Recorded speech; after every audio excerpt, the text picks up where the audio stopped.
Buenos días, amigos, hermanos. Les saluda el pastor David Cano en su programa CCI La Lima en Casa. Hoy vamos a hablar de un tema, una reflexión que creo que nos compete a todos, pero antes vamos a orar basados en un versículo que está en Salmos 46, versículos 1 y 2. Dios es nuestro amparo y fortaleza, nuestro pronto auxilio en las tribulaciones. Por tanto, no temeremos, aunque la tierra sea removida y se traspasen los montes al corazón del mar. Vamos a orar. Padre, te damos las gracias por tu palabra. En ella nos unimos al salmista, declarando que tú eres nuestro amparo y nuestra fortaleza, Dios mío, nuestro pronto auxilio en las tribulaciones. Por tanto, Señor, no teme nuestro corazón, porque en ti estamos confiados, Señor. Hoy, Padre, en este día, nuestro corazón está alentado, está animado, está fortalecido, tiene fe, porque tú estás con nosotros. Dios es nuestro amparo y nuestra fortaleza. Te damos las gracias por tu bendición y el nuevo día que nos estás dando, Señor. En el nombre de Jesús oramos. Amén y amén. Bien, como les decía, mis amigos, mis hermanos, hoy vamos a hablar acerca del tema alma contra espíritu. De todos es conocido, y desde que conocemos al Señor, estoy hablando para los cristianos, siempre hay una lucha entre los deseos de nuestra alma con los deseos del espíritu. Es más, hay un versículo en la Biblia que dice que la carne es débil, pero el espíritu está dispuesto. Y es que la carne, cuando nosotros conocemos al Señor, nuestro espíritu es renovado, nace un nuevo espíritu, el espíritu de Dios, encima de nuestro espíritu natural, pero nuestra alma no puede renacer y viene con resabios del mundo y con deseos que son, en la Biblia le llaman deseos carnal. Por eso le titulamos a esta reflexión alma contra espíritu. Y enfatizando en eso, vámonos al libro de Tesalonicenses en la Biblia, capítulo 5, versículo 23, y dice, y el mismo Dios de paz os santifique por completo, y todo vuestro ser, espíritu, alma y cuerpo, sea guardado irreprensible para la venida de nuestro Señor Jesucristo. ¿Qué evidencia esto a la luz de la Biblia? Que nosotros somos seres tripartitos, cuerpo, alma y espíritu. El alma está compuesta por nuestros pensamientos, nuestras emociones y nuestra voluntad. El cuerpo es lo que vemos, pero el espíritu es puesto en nosotros a través del Espíritu de Dios, el cual nos lleva a la verdad y nos hace conciencia de la luz de la verdad de la palabra de Dios y se revela a nosotros. Ahora, el alma, que generalmente se exterioriza en la personalidad de un individuo, es como un niño mal criado, debe ser controlado por sus padres para que se comporte como es debido. Y el alma es muy susceptible, rápidamente puede estar de la alegría, puede pasar a la depresión, del ánimo puede pasar al desánimo y de la obediencia puede pasar a la desobediencia.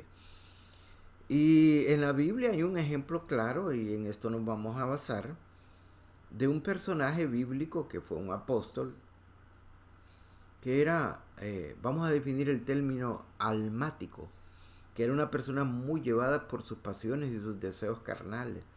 Era muy emotivo, muy incierto. No se sabía cómo iba a reaccionar. Creo que todos nosotros hemos tenido un Pedro en algún momento de nuestra vida donde pues en base a emociones tomamos decisiones y las emociones, aunque Dios las puso en nosotros, hermanos, tienen que aprender a ser controladas. Veamos el ejemplo en la Biblia, en Marcos capítulo 9, versículos 2 y 6. Se los leo. 6 días después, Jesús tomó a Pedro, a Jacobo y a Juan, y los llevó aparte solos a un monte alto, y se transfiguró delante de ellos. Y sus vestidos se volvieron resplandecientes, muy blancos como la nieve, tanto que ningún lavador en la tierra los puede hacer tan blancos. Y les apareció Elías con Moisés, que hablaban con Jesús. Entonces Pedro dijo a Jesús: Maestro, bueno es para nosotros que estemos aquí. Llegamos 3 enramadas. Oigan a Pedro, diciéndole a Jesús: una para ti, otra para Moisés y otra para Elías. Pero me llama la atención lo que dice el versículo 6 del capítulo 9 de Marcos. Porque no sabía lo que hablaba, pues estaban espantados.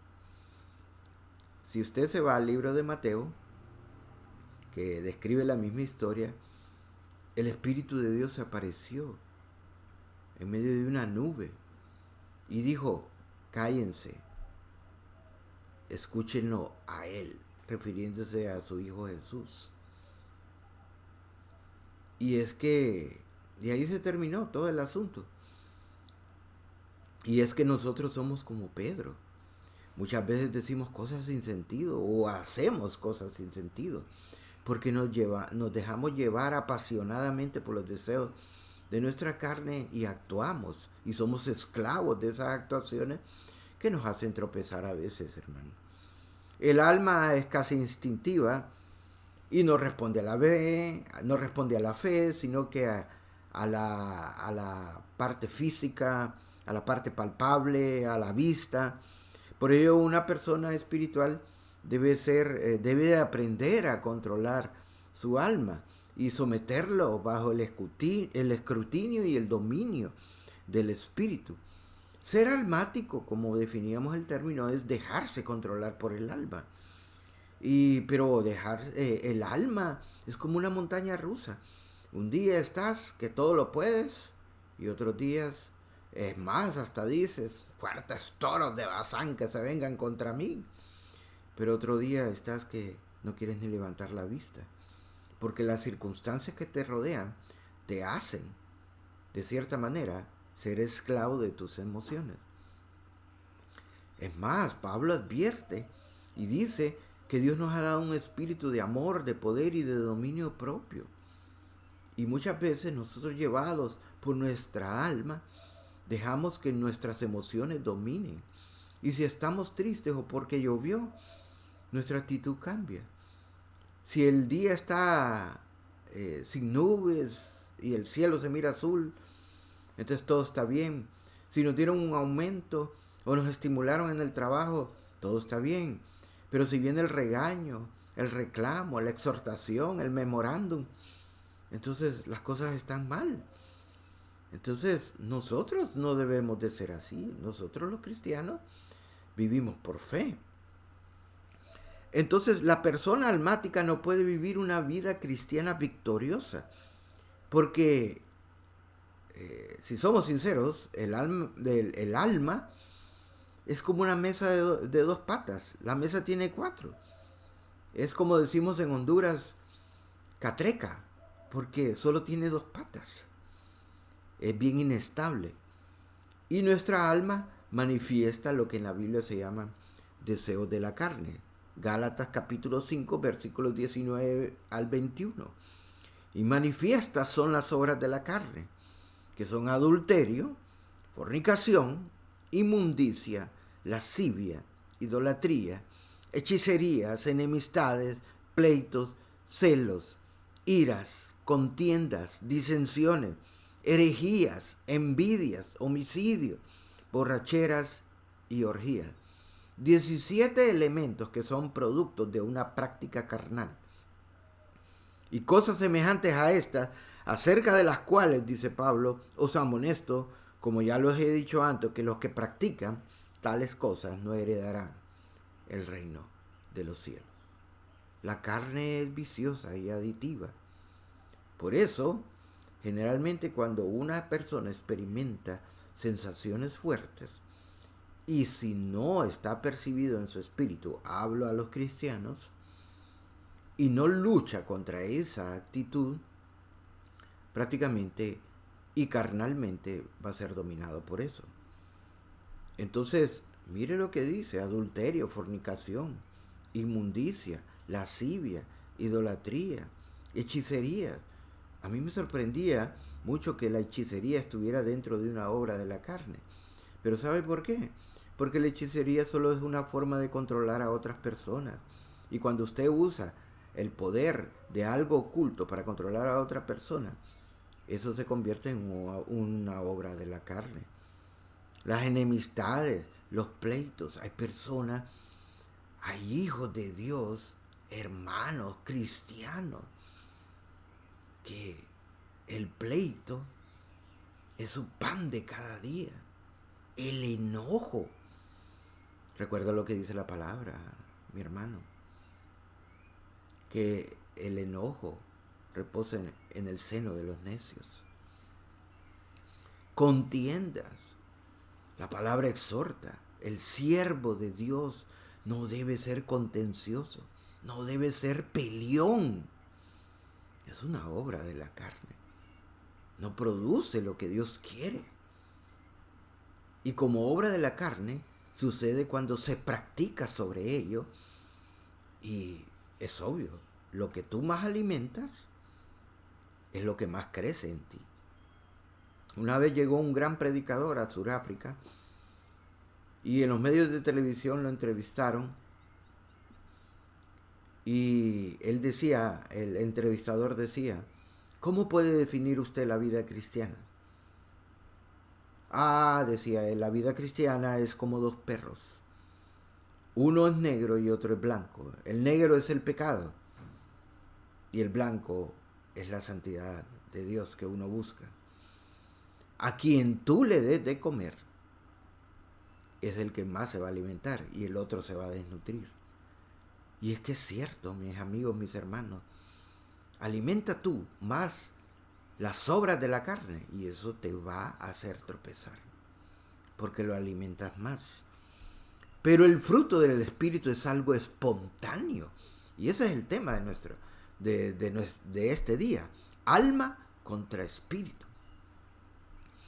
Dice la Biblia en Gálatas capítulo 5, versículos 22 y 23, mas el fruto del Espíritu es amor, gozo, paz, paciencia, benignidad, bondad, fe, mansedumbre, templanza. El fruto, 9 elementos muy importantes que debemos de nosotros cultivar, hacer en nuestra vida. Es algo espontáneo, es algo que va surgiendo en la medida que nosotros estamos aspirando a que el Espíritu controle el alma. Pero quien aspira a tener un fruto del Espíritu debe llevar una vida controlada por el Espíritu humano, que a su vez el Espíritu humano sea controlado por el Espíritu de Dios. El salmista David expresaba en Salmo 103 algo muy importante, y él se reclamaba, y me imagino que se lo repetía día a día, y decía en el Salmo 103, bendice, alma mía, a Jehová, y bendiga a todo mi ser su santo nombre. Él le decía a su alma, bendice, alma mía, obligaba a su alma, la agarraba del cuello, si podemos tener una imagen de ello. Bendice, alma mía, a Jehová, versículo 2, y no olvides ninguno de sus beneficios. Ay, hermano, pero es que el alma humana se le olvida bendecir a Dios. El alma humana se le olvidan los beneficios de Dios. Versículo 3, Él es quien perdona todas tus iniquidades, el que sana todas tus dolencias, el que rescata del hoyo tu vida, el que te corona de favores y misericordia, el que sacia de bien tu boca, de modo que te rejuvenezcas como el águila. ¿Cuántas veces tenemos que recordar a nuestra alma, a través de nuestro espíritu, que es Dios quien nos perdona, que es Dios quien nos sana, que es Dios que nos saca de los problemas, que es el Dios quien nos corona de favores y misericordias. Muchas veces nos creemos tan autosuficientes porque nuestra alma está acostumbrada a adularse y a engrandecerse ella misma. Creo que en Corintios, si vemos, hay algo muy importante que debe recordar el cristiano, y creo que todos nosotros debemos de recordarlo siempre. Corintios, segunda de Corintios, capítulo 10, versículos 3 al 5. Pues aunque andamos en la carne, no militamos según la carne, porque las armas de nuestra milicia no son carnales, sino poderosas en Dios para la destrucción de fortalezas, derribando argumentos y toda altivez que se levanta contra el conocimiento de Dios, y llevando cautivo todo pensamiento a la obediencia a Cristo. Qué importante recordar eso, que tenemos que recordar a través de pensamientos de Dios, porque tenemos la mente de Cristo, que esos argumentos deben ser llevados cautivos, a la obediencia a Cristo. Ahora, ¿cómo vencemos nuestros deseos carnales? Yo miro varios puntos. Uno, y el más importante, si tú no has conocido a Jesús como tu Señor y Salvador, difícilmente vas a poder controlar ciertas cosas que te dominan en tu alma. Y el más importante es conocer a Jesús como nuestro Señor y nuestro Salvador. Romanos 12:2 dice, no os conforméis a este siglo, sino transformados por medio de la renovación de vuestro entendimiento, para que comprobéis cuál sea la buena voluntad de Dios, agradable y perfecta. Tienes que conocer la voluntad de Dios, que es buena, es agradable y es perfecta para tu vida. Pero para eso tienes que permitirle que Jesús entre a tu corazón y sea el Señor de tu vida. ¿Cómo vencemos a nuestros deseos carnales? 2. Cuando obedecemos la palabra de Dios. Si tú eres alguien que alaba, adora y sigues a Jesús, y hay deseos carnales que luchan apasionadamente por dominarte, tienes que reconocer que tienes que obedecer la palabra de Dios. Primera de Pedro, capítulo 1, versículos 22 y 23. Habiendo purificado vuestras almas por la obediencia a la verdad. No hay otra forma de purificar nuestra viciosa alma, hermanos, que obedeciendo a la verdad de la palabra de Dios. Nuestra alma quiere comodidad. Nuestra alma quiere solo que nada nos estorbe, que nada nos incomode, que todo nos salga bien. Pero la vida no es así, la vida no es fácil. Y tenemos que aprender a obedecer la palabra de Dios y estar contentos, no importa nuestras circunstancias, porque al alma solo le gusta lo cómodo. Tercer punto, ¿cómo podemos nosotros vencer a nuestros deseos carnales? Cuando nosotros alimentamos nuestro espíritu. Ya lo decía el predicador aquel que fue a Sudáfrica. 2 perros, uno negro y otro blanco, uno simbolizando nuestra alma y los deseos carnales, y otro simbolizando el espíritu. A quien tú más le des de comer, eso es lo que va a dominar en tu vida. Pregunta, ¿eres tú un hombre carnal o una mujer carnal o un hombre espiritual o una mujer espiritual? Gálatas 5:16 nos exhorta, digo pues, andad en el espíritu y no satisfagáis los deseos de la carne. Dios quiere que seamos libres, hermanos. Dios quiere que nosotros estemos ligados a Dios. ¿Sabe? El abrir muchas puertas de nuestra alma a las cosas que mencionamos que eran deseos carnales nos pueden traer ataduras que después sean difíciles de liberar. Pero si hay algo que lo que debe estar ligada a nuestra alma es a Dios. Jesús respondió y les dijo a un grupo de personas, ¿cuál es el primer mandamiento? Y el segundo mandamiento, según los 10 mandamientos.